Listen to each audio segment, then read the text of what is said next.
Welcome back to the Blue Frontier, everyone. We are very pleased today to be joined by Everton FC correspondent for the Liverpool Echo. It is Joe Thomas. Joe, thank you so much for taking the time to speak with us today.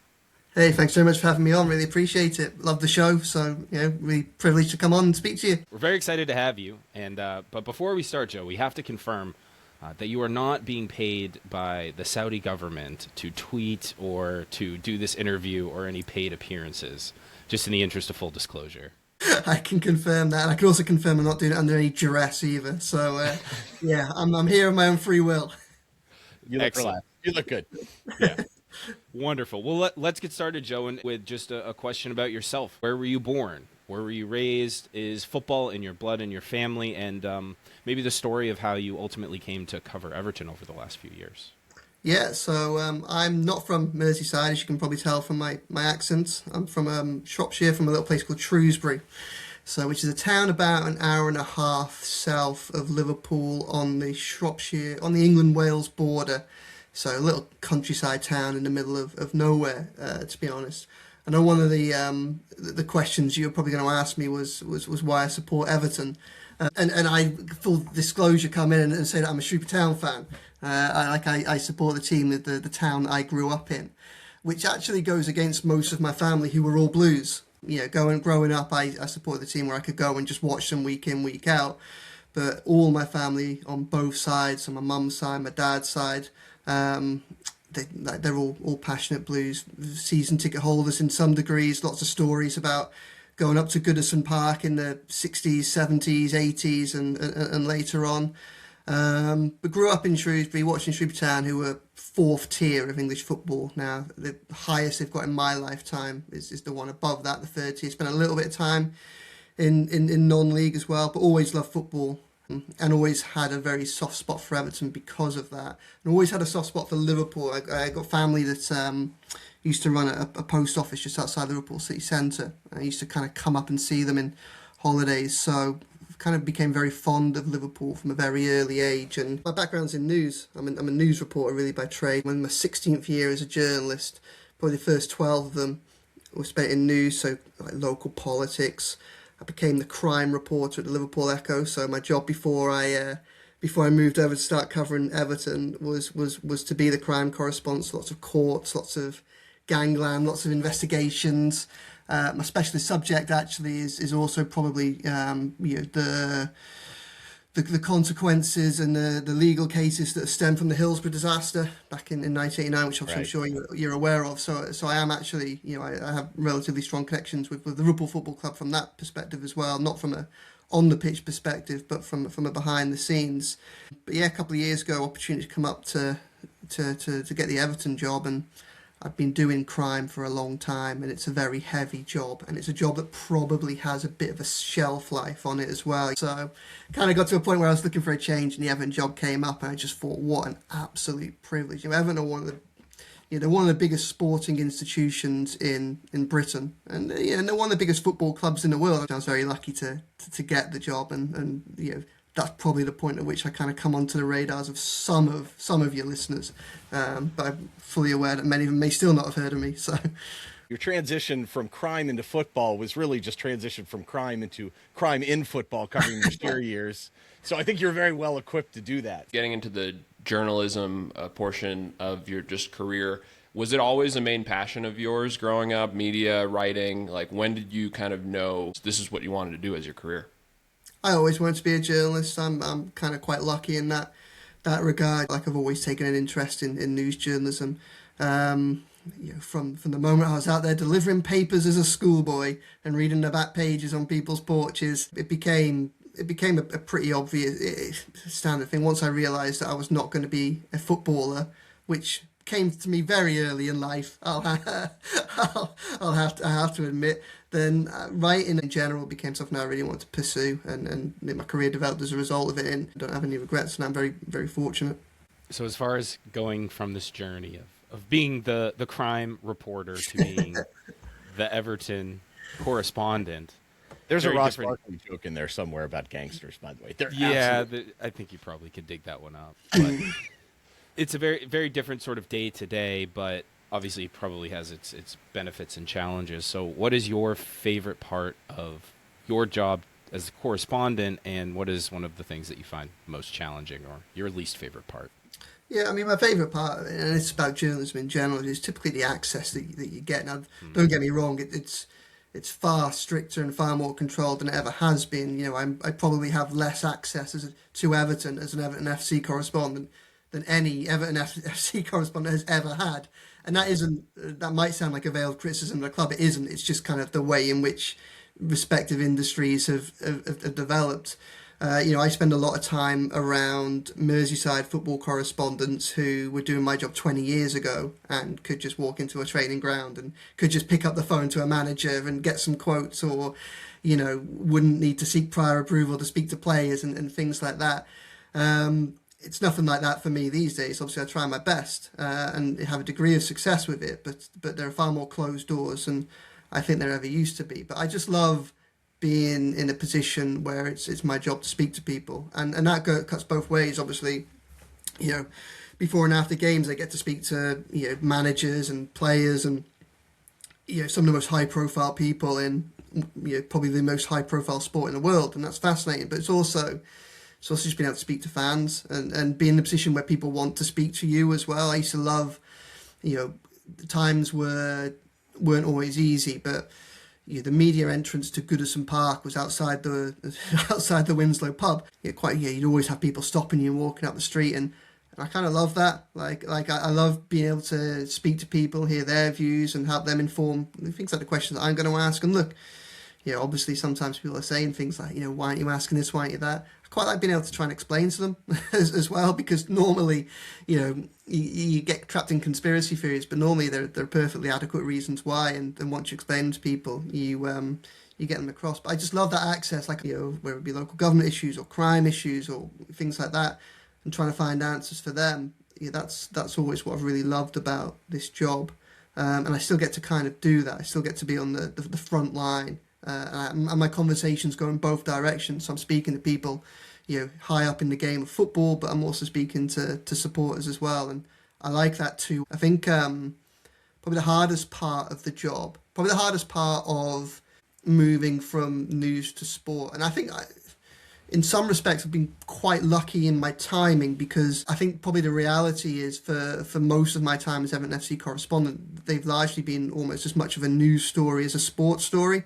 So, I'm not someone that came in with a grounding of, say, having worked my way up lower leagues football and, knowing people up from the grassroots and having lots of contacts and things like that. So when it comes to injury news and transfer news, I'm trying to read between the lines and speak to the people that are, kind of in the middle of conversations. I've had to work to build those relationships. They weren't something that came naturally, but the fact that Everton became a news story for finance and politics and everything off the pitch kind of played into my strengths from my news background a little bit.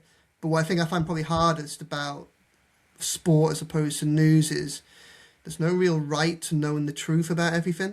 Like when you're providing scrutiny to, say, local government, or I've investigated police forces and councils, or spent a lot of time in the courts, whether or not those people want you to know everything that's going on, there's always a kind of an underlying principle that you should have access to a certain amount of information, because obviously you're largely providing scrutiny of public bodies, so they don't always want to give it to you, but normally there's a way of accessing it once you know how these bodies work. Well, football's obviously a private business, and it's lots of private individuals and private companies, and almost every piece of information that you come to in this side of the industry comes with a caveat. If someone is willing to tell you something, it's for a reason. And the difficulty or the challenge is to find enough people that will talk about the same thing, so that you can, when you mash them all together and put all their priorities together, you feel like you can steer a clear path through it and then, get somewhere on what you think is the truth. But, there are so many more closed doors in this side of the game, and that's quite a challenge, going from a place where there's an expectancy that you should be able to have some information to a place where actually it's like nothing will come to you for free. I like the challenge, but sometimes it can be very infuriating. I mean, yes, true. Like, no one has a right. Like, there's not some sense of justice. Like, we need to know this as a populace. But certainly, like, I think the way you describe your interface with the fans, and I think of, like, when you won the Regional Journalist, award at the British Sports Journalism Awards a couple of years ago. I thought that was pretty cool because, frankly, you were representing the people. And you did ask some difficult questions when other people did not, of Farhad, the ownership, and whoever was in front of you at the time. But what I find interesting is, maybe there's not like a legal or a justice or morality concept of why you need to know the answers.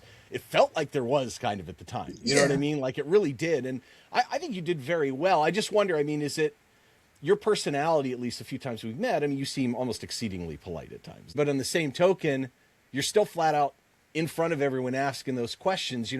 How do you balance that? Of all the people you've interfaced with in football so far, are there some people that are more difficult than others? It's tough when you're trying to ask challenging questions, in the sense that the challenge for me is trying to work out when to pull the trigger, if that makes sense. I will always have, like, I try and engage as much as possible with people, including. I think you're very fair, Joe, too. Like, I mean, it's clearly important to you to be fair. Like, you're not asking anything crazy or anything. You're not doing it for shock value or anything like that. Yeah, and that's it. That there will be lots of times when, you come away from a game and, there is a real frustration among the fan base about how a game has panned out. And my notifications will be filled with people saying, you've got to ask them about this, or, and there'll be times when you're on bad runs where there's almost a kind of a belief among some people that you become complicit in the disappointment for not providing, in their view, more scrutiny. As I say, not everybody sees everything that I do. If after every time Everton lost or didn't win a game that they went into as favourites, I kind of went in asking pointed, hard questions that that perhaps went a little bit too far. Well, it'd be very difficult for managers to ever take me seriously, and therefore they would switch off and never ask the questions when when they were perhaps more pertinent. So you kind of have to save yourself, and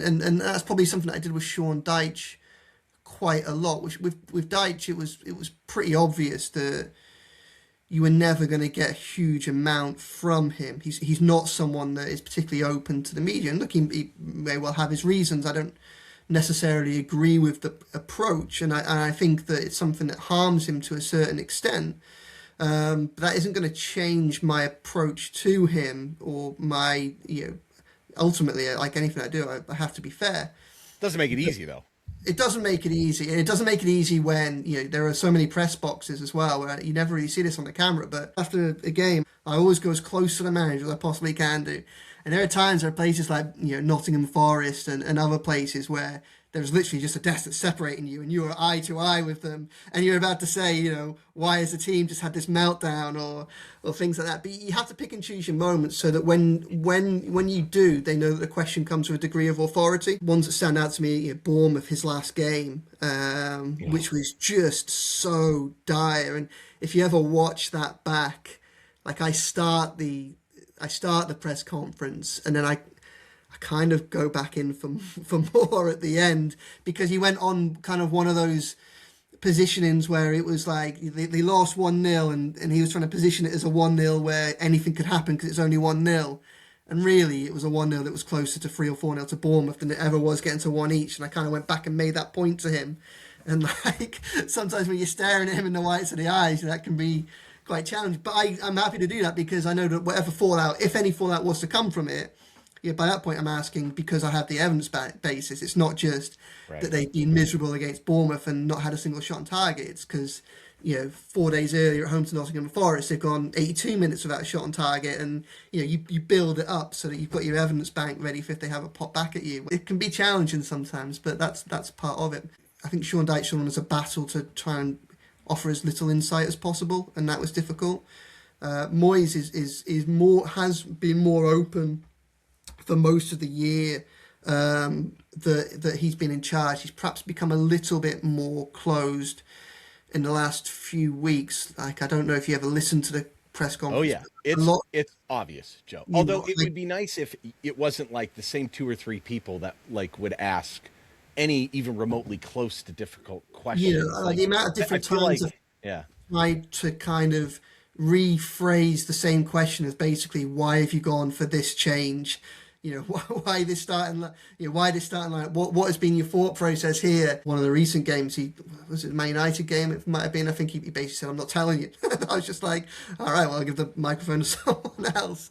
And it's hard because I think, I think some of it's just, a lot of it's just human nature. Especially if it's not easy if you're in charge of a team and they've just come off the back of a difficult result or a difficult performance or a difficult game or something. And you immediately have to answer questions to people, and that isn't always easy. But I think sometimes people in that position fail to see that I'm not the enemy, and I think probably the same goes with Paddy from The Athletic. A lot of what we're trying to do is get the information. We're trying to work out what the thought process was. If you provide a little bit of insight, we can extrapolate from that, and all the other conversations we're having, to then explain to a fan base. We can kind of be a little bit of a middleman in that process. And to some extent, and this is why it was so infuriating with Deitch. I think that, a lot of the time there were sound reasons behind his decisions, and I think that more of the fan base may well have understood what he was doing if they'd had a little bit more insight to that. And I'm a potential conduit to that, and that's what I'm trying to do. Trying to explain to people what's going on. He's never going to do that. He'll never be that way. It's sad, I think, too. Yeah, it's an opportunity. It's not like you guys, you're giving them layups at times, too, to be like, this is a great opportunity to explain a little bit what you're thinking. And these are good managers. They have thought behind what they're doing, but I think another difficulty, and again, this probably extends to Paddy as well, is the fact that different journalists are doing different jobs in the same room. So when you're in a press conference, and particularly after a game, Leeds is a really good example. That 1-1 draw against Leeds a couple of weeks ago, which I think was a frustrating result, and some really interesting approaches to his starting lineup to that. I think for me, from an Everton perspective, I'm coming at and I'm trying to work out why he's made some of those changes and what he thinks about the game, and also trying to explain away what was I think a missed opportunity for 3 points. But then what you'll have is, say, if you're there reporting on a game and you're, say, a Merseyside national reporter who's working for a national newspaper, well, firstly, you're not kind of coming at it solely from an Everton perspective. So, and secondly, you're looking for a more rounded line. So if you look at the national coverage from that Leeds game, it's around Thierry Barry, because it was another goal that he'd scored and to extend a really good run. So when you're kind of taking that step back and taking it away from an Everton persuasion, you're not looking at it so laser focused on the Blues, then really it's like, Everton have been struggling all season for a striker, and also they might have found one, and maybe that's a positive. Whereas I'm kind of, I know that line isn't going to hold water with Everton fans, because they're watching this game and this team so closely that they know that there are far more nuances at play, and I'm trying to get to the bottom of some of them. But the challenge because of that is you will then say, France, particularly if I don't get the chance to go first, you then may get 3 or 4 people that might go in on a game where there's a lot of disappointment and frustration after, but they'll go in on a positive angle because that's what they need. That's not a comment on them as a journalist. They've just got a different role to play in that thing. But then when 4 people say, how good's Thierry Barry doing? And you come and say, why have you started Idrissa Gueye and Illuminati straight off the back after coming off a busy AFCON schedule? Then all of a sudden you look like the awkward one, and that's kind of not even anybody's fault, really. It's just the way some of these situations play out. Well said, Joe. And so, really appreciate all the kind of context within just some of those questions. We're going to ask some in-season questions, and we've had a lot of questions specifically around younger players, especially with the pod. And so we're going to start with this. What level of concern do you have with some of the younger players, specifically Adam Aznou, Tyler Dibling, and Merlin Rohl? Yeah, it's really fascinating. And I think with Dibling, I was surprised that he didn't get more opportunities before Idrissa Gueye and Illuminati went off to the Africa Cup of Nations. That struck me as a little bit peculiar, but I'm not that worried about Tyler Dibling. I think he's a really talented player, and I think that he is someone that he's quiet on the training ground. I think it's taken a bit of time for him to settle in. He's had those type of problems elsewhere in the past, and when he got moved to Chelsea as a much younger player. I do think that there's too much of a demand for returns very, very quickly. And I think there's a little bit of a detachment or a disconnect between how Moyes sees that signing and how Everton's supporters, in some respects, see that signing. He was the most expensive signing of the first summer in a long time, where Everton kind of opened the checkbook and became expansive in the transfer market. And because it's been so long since we've seen that, and because it's been a long time, really probably since we've seen Everton go so big on a young player and then also supplement the side elsewhere, I think that there has been almost a degree of expectation, but certainly a hope that he will come in and set the place alight immediately. And I think from a Moyes perspective, I think I was looking at transfer market a couple of months ago, and I think he crossed over 30 million euros for West Ham for 7 or 8 times during his period there. You look at the Premier League in general, 30 odd million. I know Tyler Dibling's 35. That's a pretty standard signing for a lot of clubs, and exactly. lots of clubs made multiple signings of that level and more, even like your West Hams and others over the course of last summer. But I don't think Moyes has necessarily brought him expecting him to have immediate return. We can all be a bit frustrated that we haven't seen more of it, but I think context is massively important. One, Moyes perhaps isn't look at him for an immediate role. Two, I think after Dibling, Grealish becomes available. So you're in a situation where you've got Grealish and Dye on the wings. I mean, that's two stunning options. So quickly it becomes less about why aren't you starting him and why aren't you giving him 15 minutes at the end of games. And a lot of those games are in the balance. And if Dibling is a player who's a confidence-based player, then sometimes we might see an opportunity in giving him the chance to come on for the last 15 minutes and seize a game. But there's also a jeopardy there as well in case things don't go well. That's why he didn't bring him on, say, for instance, in the last minutes against Sunderland at the Stadium of Light in November, when there's a lot of furore around Dwight McNeil coming on to play on the... Now, I don't think that... I know he's had a few decent games. I don't think Dwight McNeil is a solution to Everton's right-side midfield. But I can understand, the atmosphere, the furnace, the pressure, the way in which the momentum had been going so long against Everton in that game. I can understand why you don't necessarily expose 19-year-old Tyler Dibling, who hasn't yet kind of found his feet there. I also think, and just to finish off on Dibling, one of the other reasons I'm not worried about, I think it's important to look at the context in which he's been playing in. I think in his first 6 starts, he played with 5 different number 10s. At no point has he played with an established striker who's been on form. Beto and Barry have had difficult seasons, and more often than not, he's either playing with a centre-back at right-back or he's playing with Nathan Patterson at right-back. So I think if you delve into Tyler Dibling, there are lots of reasons why you can perhaps see why this season hasn't started as well as it could have done, but I don't think there's a reason to panic on that respect. Now you mentioned Rohl and Aznou. Aznou's my massive kind of red flag a little bit. I really can't quite understand with Aznou, because I think that one of the things I found, look, Mikolenko is a very kind of solid, can be a very solid defensive left back. And I can completely understand why a lack of experience and a lack of exposure in the Premier League might have limited Aznou's opportunity to start at left back in the Premier League. But I've been and I've asked him about this. I don't really understand why at times, there were so many times in the first half of the season where Everton were chasing games and it was a clear tactic to push Mikolenko higher up the pitch. I particularly think against Manchester City once, they went behind in that game, almost have him playing on the shoulder of whoever's left winger, and you're asking him to be adventurous in the opposite and the other the upper half of the pitch, and that's just not his role. You're just not going to get that. And in situations where, say, like you're already losing, like when you're 2-1 down to Liverpool and you're chasing a game, or when you're 2-0 down to Man City and you're chasing, you may as well concede another goal. As what the worst that can happen is you maybe lose another goal in a game that you're already losing, and we're probably going to lose. But a young player who's clearly gotten a lot of talent gets a lot more exposure, and he gets incrementally more experience in the Premier League. So with Aznou, I find that a little bit bewildering, to be honest. I can't quite understand why he hasn't had more minutes, especially he had, albeit on the left wing, he was only positive when he came on against Sunderland. So that confuses me. Merlin Rohl's obviously had his injury issues. He was very good against Aston Villa, and that was his best performance in an Everton shirt. I'm a little bit surprised that we haven't seen him since. The last opportunity I had to ask Moyes, I did ask him about this, and he agreed that Villa was his best performance.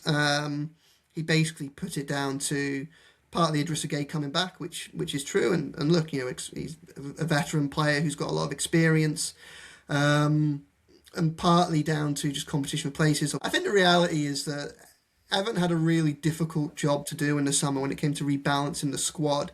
And really, they needed players that could perform now, players that could perform in the near future, and players that could perform in the long-term future. They need to invest in almost every level of the squad.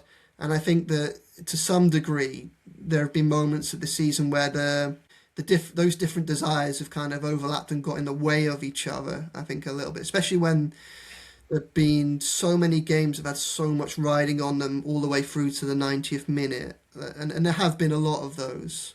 Yeah, but, that being said, those are opportunities that you said before. You can ask a question and he could explain it a little bit better. And some of the misperceptions on it, like the big price tag, I mean, that would have been an opportunity for him to explain that things are a little bit different. But managers don't seem to be willing to kind of talk like that. I think the big one, too, that's continually discussed, which this is maybe more of a national versus regional narrative, is the explanations for the poor home form versus the road form. Now here at the Blue Frontier, we try and get a little analytical at times and explain that I don't know if the performances are that different. I mean, football doesn't always work out that way. Sometimes there's luck. But, I mean, do we think there's something to it? I feel like recently there's been some discussions, at least some of the feedback that gotten from players and stuff, maybe indicate that there are some things. So I'm kind of curious your take on that.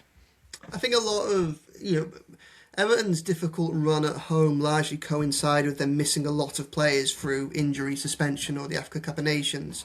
And, so I actually think that it's easy to kind of get too worried about the home form, at least going up into the Burnley game. Like, I think when you look back on it, obviously the first really bad result at home was Spurs, and if I'm honest, like, I know that on paper they got hammered, but I actually thought they played pretty well against Spurs. Like, I don't think I've ever seen a game where as many 50-50s went against one team, if that makes it, all in one direction. I'm not saying they necessarily would have deserved to have won, but, I thought that they were in that game all the way up until Sarr scores the third goal.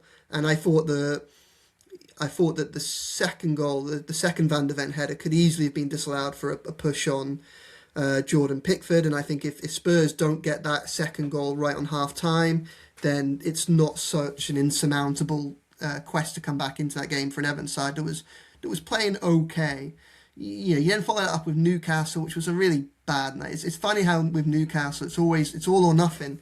Like, it's always brilliant or it's always a nadir of the season. But with Newcastle, they scored after the first minute, and Idrissa Gueye, that was the first game of suspension for the Man United incident. And Everton's central midfield is a little bit weak, I think, and Newcastle have probably, maybe only Arsenal. When Newcastle have a full strength centre midfield, I think only Arsenal on paper perhaps have a stronger one. I think Newcastle were well suited to hit Everton in their weak spots on that occasion.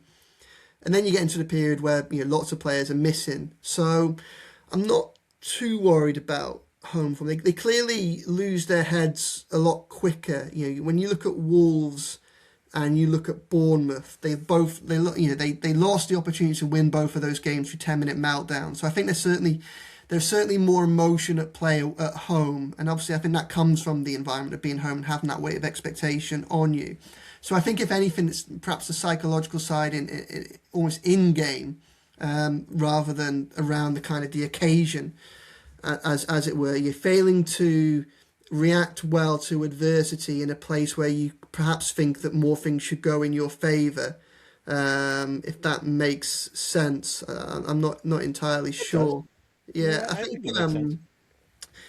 I think for me with Wolves, they were one. With Wolves, I kind of put that on Moyes a little bit. I think if we went game by game, the momentum in that game changed before Wolves got their equaliser, and Everton ended up having a couple of players sent off. sure. I thought that Moyes didn't react to that, and that was a problem.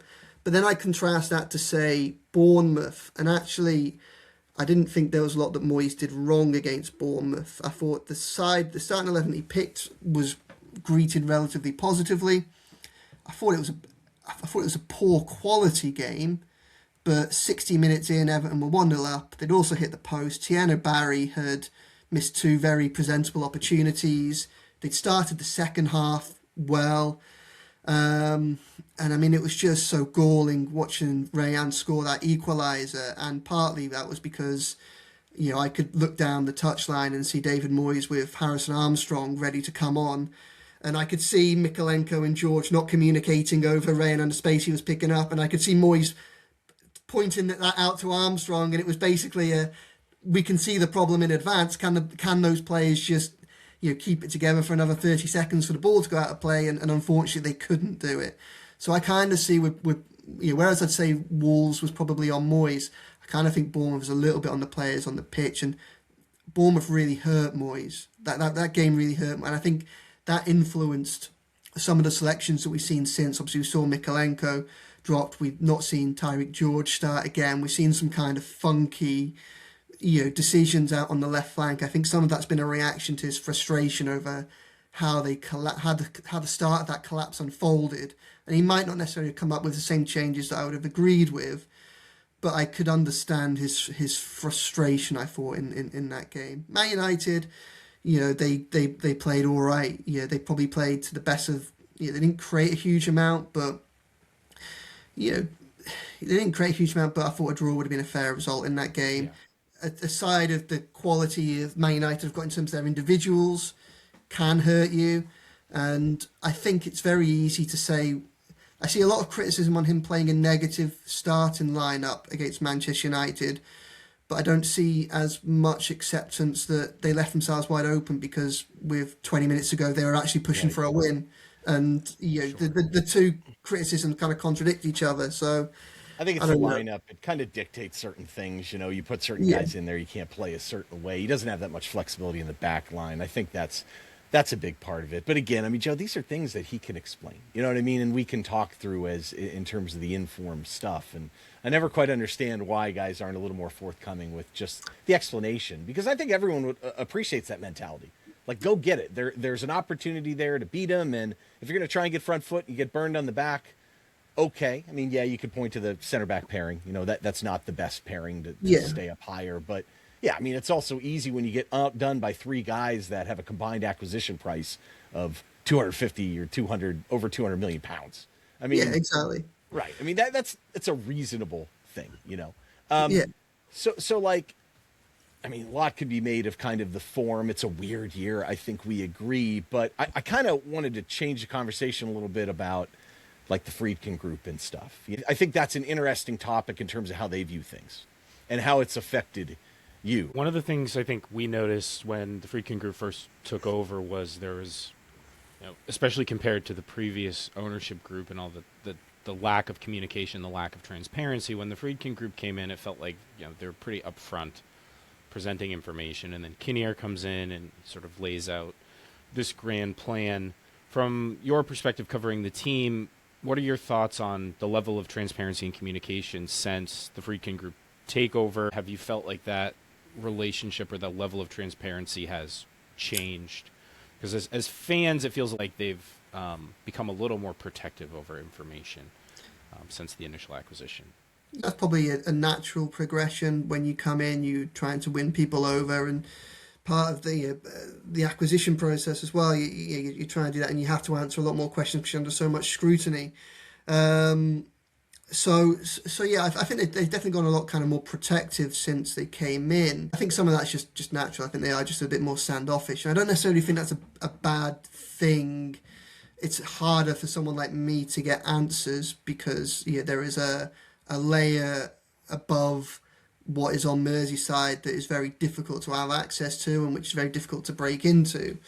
But that is also those structures of above the first team above Finch Farm are also now more professional than they used to be, and that is probably a good thing. You don't have, I think, at the times of, say, maybe you look at previous regime of Mashiri and Kenwright, you have information coming out from all different angles, and that contributed to quite a destabilizing environment for everybody to operate in. So I don't necessarily think that them being less open to people like me is necessarily a bad thing, so long as I think they have to respect the relationship with the fans, and they have to decide who their conduit to the fans is going to be and be open to being asked questions on their behalf. But I think they probably want to protect themselves a little bit by getting their feet under the rug first. We see Angus Kinnear doing a lot of the talking. He's got out in front of transfer windows, and I think, in fairness, look, I would rather it be me asking him them questions and then putting all this out there in an interview that I've done. But, obviously the world isn't all, Everton aren't necessarily going to want to do that, and it's all out there on their, in their programmes and on their websites. And in fairness, I think that the two transfer windows, the summer and the January one, they've got out in front of, and the windows have largely followed what they've said. They haven't said one thing and then gone and done the other. They've been pretty consistent with their word, and that kind of stability isn't a bad thing. I think they will start to become a little bit more open in the coming months, because what we will see, the accounts will come out towards the end of this month, and we'll start to see, that'll be a big one. We'll start to see the start of the work that they have started to undertake in terms of repairing the club and the structures behind the scenes and the finances around it. And it's pretty clear that I think the accounts this time round will be a lot more positive than they have been. They will still have a bit of a hangover from the end of the Mashiri years, because it takes a bit of time to kind of sort some of these things out. But I think that with a more positive outlook will probably become a little bit more positivity about coming out and explaining what's going to come next. They'll have a firmer foundation, because rather than necessarily always being out there trying to explain what they're doing, people will be able to look at the numbers and see what they've done, and everyone will just have much firmer foundation from that perspective. Looking at what they do at Roma, I don't think that they are particularly keen on providing outsiders with insight into what their plans are, but I think that say that again. Roma, they're like borderline ghosts. Yeah, and I think in terms of Darren, I don't think he's been to the new stadium yet for a game, and that kind of is a little bit weird. I think I could kind of understand him not going to Goodison. I can understand why he maybe saw end of one era. I'll have my big kind of arrival at the start of the next one. But it could have been there for Roma versus Everton at Hill Dickinson. That felt like an obvious opportunity for everyone to go, oh, look at this brand new world. But well, I think talking about the stadium makes sense, though, Joe. You know what I mean? I think that, don't you think there might be, certainly we had some questions about it too, right, Sean? I think you had one queued up on the stadium. I think that's a pretty good segue, because that's one, we're not there all the time. So I'd love to hear kind of your take on that as related to TFG, Of course, we talk new ownership, new stadium, and it's just been such a big topic of discussion. What improvements would you think the stadium needs to continue to just kind of go forward? Yeah, I think from a kind of emotional perspective, I think it needs to be more heavily Everton branded. I think I do think that they're still kind of playing, not necessarily playing catch up, but it's almost like an incremental gain in that respect. They almost need to make it feel more like a home, and I think they need it to feel more of an imposing atmosphere for visiting teams. Moyes often, one of the kind of explanations that he has for away teams doing so well at Everton in recent months is this idea that they find it so hospitable and enjoyable to come.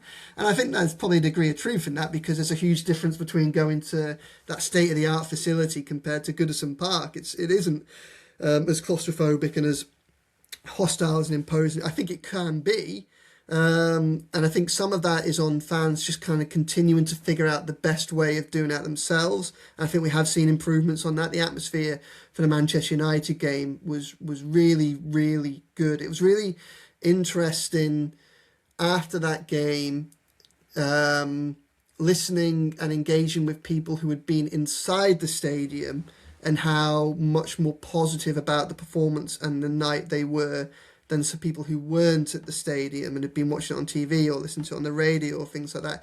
It did feel like a little bit of a turning point for the atmosphere that they were able to build on a little bit for Burnley, And the 1878s have done wonderful things, brilliant things at Goodison, and they're getting their feet under the carpet at Hill Dickinson, so they'll carry on. I mean, their tifo for the Arsenal game was fantastic. So I think it'll be really interesting how we build on that in the next few games, because obviously Everton have got, Liverpool have got to come to Hill Dickinson, who else? Chelsea, Man City. There are some big games there, and if Everton are going to qualify for Europe, they're probably going to have to win some of them. So it'll be interesting to see if they can build on what's hopefully a bit of momentum that's picked up in the last week or two with the Man United game, albeit it ended disappointingly and with the win over Burnley. But I think they just need to make it more Everton, if that makes sense. And well, Joe, so we had a question from one of our guys, Platt Harper. He talked about being there and what his favorite things were of the stadium. What's your favorite thing about the stadium, other than the press amenities, which I understand are certainly a lot better? Oh yeah, they are. By a lot, really, right? Probably nobody wants to hear that. Like I have a far better meal in far better surroundings than I did at Goodison Park. I just love the status of it. Like it just feels like such an impressive venue. You see even some of the newer stadiums that you see, even at Premier League level. They are sometimes on the footprint of previous stadiums. Sometimes they're kind of shoehorned out of town on industrial estates, or where the approach isn't as impressive, or things like that. By Tesco, maybe out of Turkey, like exactly that. But like the stadium is something that hits you from the minute you see it, and you see it from a long way away, and then the build up, it's just so dominating and imposing. On what is already one of the world's most famous skylines anyway.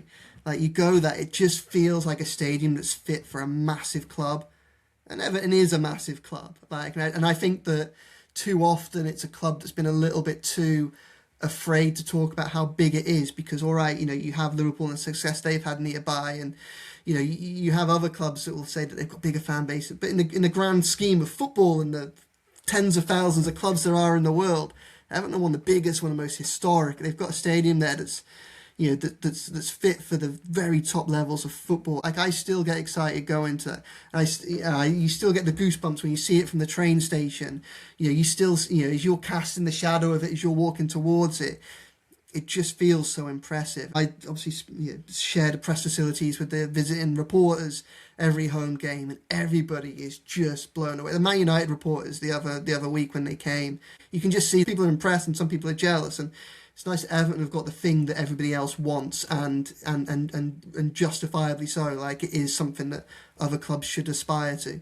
I think it's right, Joe. I mean, it feels very much like this season and with the opening of the new stadium is kind of setting the stage for what this stadium will become over time when you get some of those landmark wins. I just think you don't have that sort of years and years and years of family memories, of just things deeply ingrained. But as those things take place, as people sort of find their family, their Everton family within their sections that they're sitting in. Takes time, man. It just takes time to settle in. And I think you're right that by all accounts, everyone is very happy with the new facility as it stands. It's just making it feel more like it belongs to the fans and the club. Yeah, I do love, like, there are some fascinating bits of attention to detail as well. Like, obviously, if you go up to the railings on the banks of the Mersey, and they've all got the Archibald Leach kind of pattern built into their frame. That's like, even the bike racks have that, cool. Which, I mean, that's so cool. Like a quirkier thing that people might not see that I like, that level of attention to detail. But on the other hand, Joe, I mean, Everton have also kind of managed another stadium transition this season with the women's team moving into Goodison. Your perspective maybe on how that's gone. I know there's been a lot of sort of changes to the stadium to make it fit for purpose more for the women's game. But are you aware of any additional plans to continue to modify or modernize the ground to better suit the purpose that it's being used for today? It's such an interesting topic, because when you go there now, it's like, I'm pleased that they've given that platform to the women's team, and I'm pleased that Goodison is still there. You look at attendances, they're up, but they obviously the Everton women's team have had similar problems to the men's team, and the fact that they're struggling to kind of make a new home, a fortress, and I think there's a lot more that they can do with that. How they quite do, I don't know. One of the big problems they've got is obviously it's such a vast it's such a vast arena for, for a game at the minute, which aren't getting attendances are going to get anywhere near filled it. I think that one of the things that they're doing at the minute is they're still filling in a lot of the seating sections from where people have brought their seats, and it's such a if even though they've made modifications now, when you go there, it feels like such a shell. Like it still feels like a shell of a stadium, almost a ghost of a stadium. When I go to the press, like I've done it a couple of times watching the women's team and watching the under-21s. Like you go up into the press facilities and you look around you, and where there all used to be all these wooden seats, now it's like, there's just these, I don't know, iron girders where the seats used to be, or just rows and rows, but it's just one seat left. And I think that must have such an impact even now. And obviously you'll see when you look at pictures, they've covered up so many of the seating areas to try and, obviously obscure the fact that there's so many empty seats there. And obviously some of them, lots of them have been sold, so it's not so much of a patchwork. Trying to make that into something that feels like the home of Everton Women is going to be so difficult. And I think it's an ongoing conversation with what they've got around, because there's only so much they can do. Obviously, to the stadium footprint, you're right there in the middle of all those residential streets, so there just isn't that much you can do. And it's an old stadium. Everton have moved away from there for a reason, and they needed to move away from there for a reason. I don't know where they're going to go with it, if that makes sense. I don't know how much they can do with that. It's going to be fascinating, 'cause obviously, one of the things they do, they're making it more of a space for things like Everton in the community, and so trying to make it more of a multi-purpose kind of facility. But in terms of doing that, but still creating it as a match day experience, I think it's tough. I took my daughter there for Everton Women's early on the season, and we had a brilliant time. But we had a brilliant time. It still felt like we were still having a brilliant time because of what Goodison has been rather than what it can become. But I'm not entirely sure where they can go going forward with it, because, like I say, you look at that space, and unless and until they start filling it with 20, 30,000 supporters, which I think is always going to be tough to do in the climate, then there are obviously some pretty big questions around how they compensate for that and still may turn it into a fortress for Everton's women's side. And it's been great to see them get that platform, and obviously the form has started to improve recently as well, which has been good, because it hasn't helped that they've had such a difficult season either, I think. Joe, are you surprised that they didn't have a DJ play after a 3-0 loss? Similar to oh my us. There are some surreal sights coming out of Hill Dickinson Stadium at the best of times, but that was one of the more galling ones. There have been a number of sliding doors moments at Everton the last 10 years or so. Give you an example. What if we fire Rafa before he has a chance to drive Lucas Digne and Marcel Brands out the door? What if we hired Mikel Arteta instead of Carlo Ancelotti? So in your opinion, what do you think is the most significant, and why? I mean, this is such a difficult question, because there are so many different levels in which you can answer it. I kind of think that, so first I'll go serious, and I'll say that I kind of think that for all the sliding doors that there have been, Everton have been they've had a really difficult couple of years. That's obvious. We all know that. And I think that the way in which the club was being run meant that, albeit that I think Everton have been an unlucky club during a lot of this period. You have things like, international events that break out and have a massive impact on the finances at times when the club's particularly vulnerable.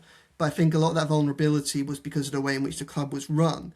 And I think that it would always, whilst it might not have always led to points deductions and things like that, I think the way in which the club was previously run was always going to be a drag on-field performance. We might not have seen it as dramatically as we did see it, but when you think about it, you think, what if COVID didn't happen, or what if Russia doesn't invade Ukraine? But I don't think they're really suitable answers, because I think that Everton still get held back by the way in which they were being run, albeit it might not be to as dramatic a thing. In terms of sliding doors, man, part of me wonders what would have happened if they had gone down. If they don't come back against Crystal Palace, if the Corey doesn't score that goal, because I don't think that people realise just how dire the financial situation was behind the scenes. And I think that, it's interesting now, because obviously there was a lot of talk around Tottenham, being in the situation that they're in. Well, as devastating as it would be for Tottenham if they were to get relegated, as unthinkable as that is, I have full confidence that there'll still be a football club there in 18 months' time or 2 years or whatever. With Everton, I think there are times when that wasn't necessarily a guarantee. You know, there's this big question mark over Moshiri and his money, and you know, he's pledging. We've got these kind of pledges that aren't, you know, written down in law or anything like that. He'll carry on supporting the club, but could he have done? Would he have done? How would the club have responded to that? I don't know. So in terms of sliding doors moments, I think that's massive.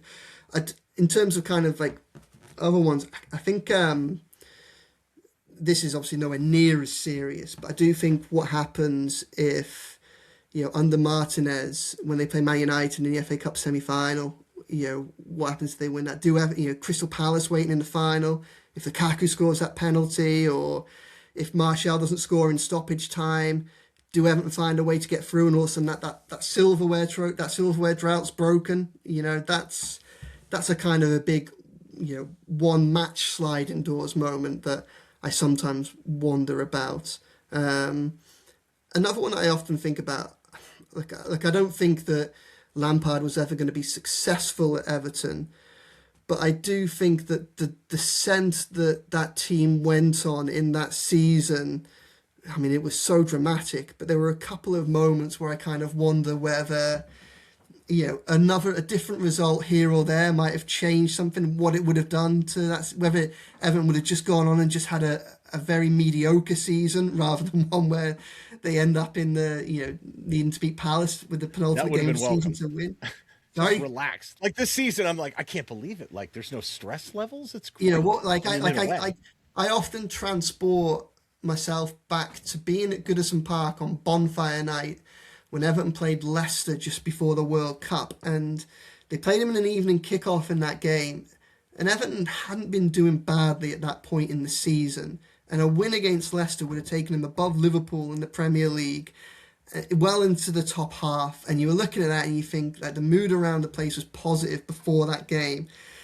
You know, in the end, I mean, it turned out to be and I think it was a game that exposed where Lampard was as a kind of tactician at that point. You know, that was a game, I remember sitting with him in the hotel in Sydney in Australia a couple of weeks after. He played Amadou Onana in like the number 10 role, like kind of as if he was like a Fellaini or something like that. And it just, God, don't forget it was just about such that. a, As a target guy. I just remember watching it and just thinking, what's going on? Like, and James Maddison played really, Keenan Dewsbury Hall played really well in that game. Idrissa Gueye broke his toe in the first minutes in that game. But he still played really well. But even then, it took Yuri Tielemans at the 40th minute scores an absolute screamer from outside the. Actually, I kind of wonder what if something had happened in that game to where Everton end up squeaking a win, and all of a sudden they head into that international break in a lot more positive fashion. In the end, they go and lose twice in Bournemouth and in 2 weeks. But in about 4 days, and I was there for both of them, and it was thoroughly miserable. And then they go away on the World Cup break to come back, and they don't really improve, and things get very, very bad very, very quickly on and off the pitch. But I do kind of want, whilst as I say, like I don't think that Lampard would have taken Everton to any great heights, I do wonder if we might have all had a lot more sleep that season if things wouldn't have got quite as difficult as they did in the months that followed. If maybe one or two things went Lampard's way just in that period. I think before the Leicester game, they went to Fulham and drew 0-0. And Mitrovic goes through Idrissa Gueye early on in that game. And it should have been a red card. Like, it was a bad tackle. And again, you think an hour playing against 10 men against Fulham, you know, could they have then got a win? I don't know. Maybe, like, I liked Lampard and I like dealing with him a lot. And one of the things I liked a lot about Lampard, and this isn't a comment on anybody that I've worked with that followed, he was very kind of humble. When you look at everything he achieved in the game, certainly as a player, when you asked Lampard a question, he would normally try and answer it. And if he didn't understand it or didn't know how to, he'd try and work with you to give you an answer. And I mean, that was just really refreshing. I mean, and there are times when Moyes will do that. You know, say Moyes isn't, you know, in recent weeks he's become a little bit more difficult to deal with, but Moyes is generally very, very good to deal with. But yeah, look back on that Lampard kind of thing. I say I'm not going to sit here and say it was destined to be a wonderful time at Everton where he'd, you know, lead the club and they'd avoid all the challenges that followed. But I do wonder whether or not it would have got quite so bad so quickly. I think with Lampard, he was just a character. The way he came across made you want to kind of root for him because he was a likable guy, and you do get the impression that he was doing his best and trying to appeal to the fan base and make those sort of connections.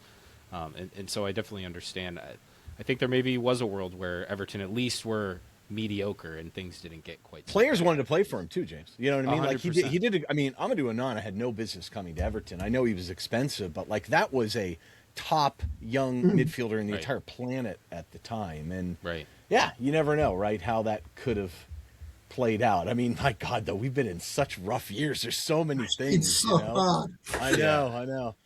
Well, on the topic of players signing for Everton or not signing, in this case, do you have a story over the last few years covering the team of a player who maybe didn't sign for Everton that sticks in your mind? I mean, it's nothing that people don't know about already, but obviously, and again, just going back to that period, Dan Juma walking away from Everton in that January, and I can remember sitting down with him. He obviously signed on loan, didn't he, the following summer, and I went up to Finch Farm to interview him, sit down with him, and it's probably one of my favourite stories actually the last few years. I remember asking him about that and his decision and why he did it, and he spoken quite openly and in great length about how much Richarlison terrorised him for turning Everton down to go to Spurs over the rest of that season. The dressing room, like he made his life a misery, he was saying, because all he would be doing is like, why have you turned Everton down? What are you doing? And obviously, Richarlison, I think, is someone that we know still holds Everton very dear to his heart. So you can kind of imagine that being the case, even obviously as, I think even as Everton, things went bad for Everton, I think Richarlison's pitch was possibly still, you could have been the person that helped to stop all that. So yeah, I think Richarlison did a very good job at probably selling Everton to Dan Juma, despite everything that then happened in the rest of that season for the summer that then followed. Albeit, Dan Juma then just weirdly wasn't used by Sean Dyche.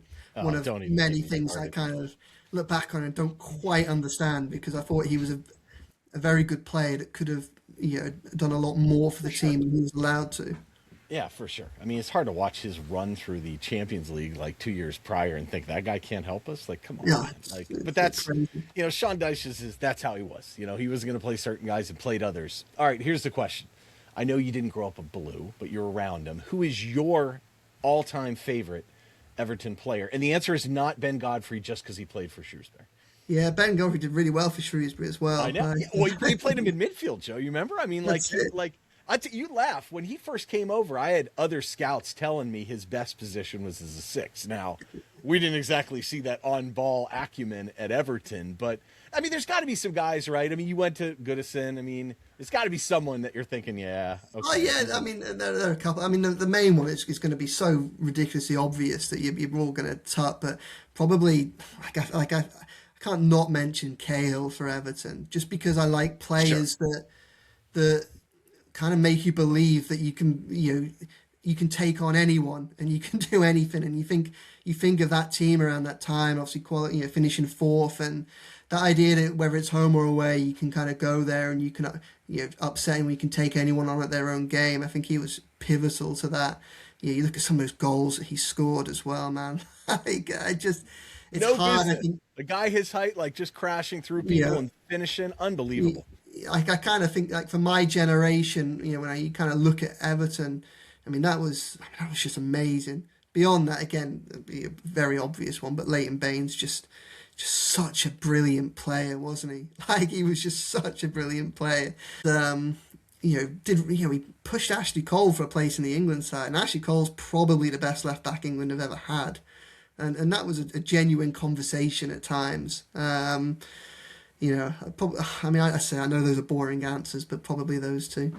I mean, I think they're very fair answers, and I think if you ask a lot of Everton fans of a certain age, you obviously have the older generation who will look back to the trophy-winning sides, but then you have this maybe slightly younger millennial-type generation who only have, as far as success for Everton, looking back at those teams that finished in the Champions League places, and there's definitely a nostalgia around how well those teams performed. And obviously I think the hope for all of us is that under new ownership, the Friedkin Group can build a team that makes some of those types of memories and develops that type of nostalgia for fans in the future. And if they're not, Joe Thomas is here to keep them honest with his daft questioning in press conferences.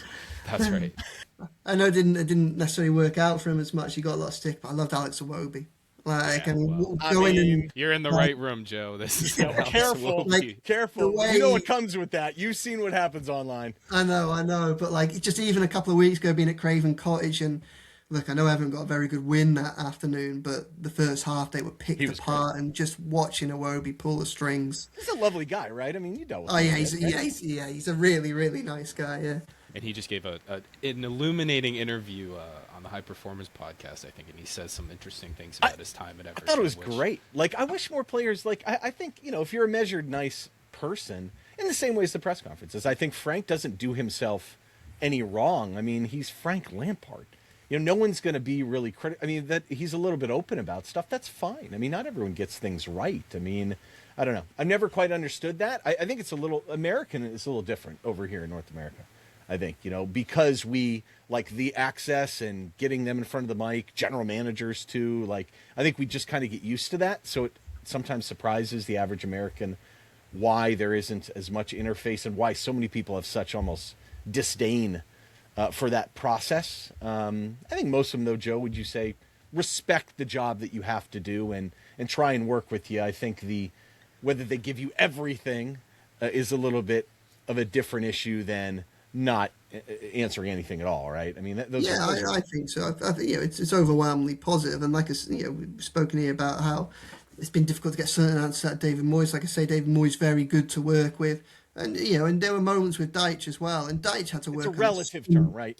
So much pressure Deitch had to work under. Like, I mean, behind the scenes, the job that he did deserves a huge amount of credit, and I can completely understand why. I mean, look, we've perhaps seen how he does it in other clubs as well, so we know it's not necessarily a one-off, but there's probably a degree of self-preservation in terms of how much you expose your inner thoughts in the media. And some of his inner thoughts whilst he must have been running Everton must have been, the things that he had to deal with were absolutely phenomenal.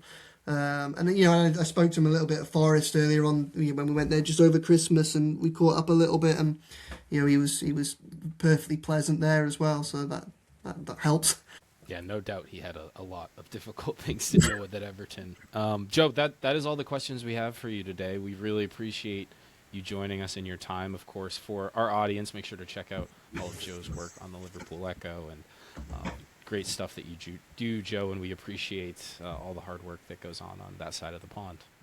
Thank you. Thanks so much for having me on. I really appreciate it.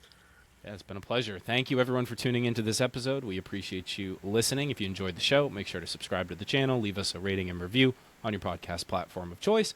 Find all of our links in the description of the episode. Otherwise, we will be with you next time. Until then, up the Toffees.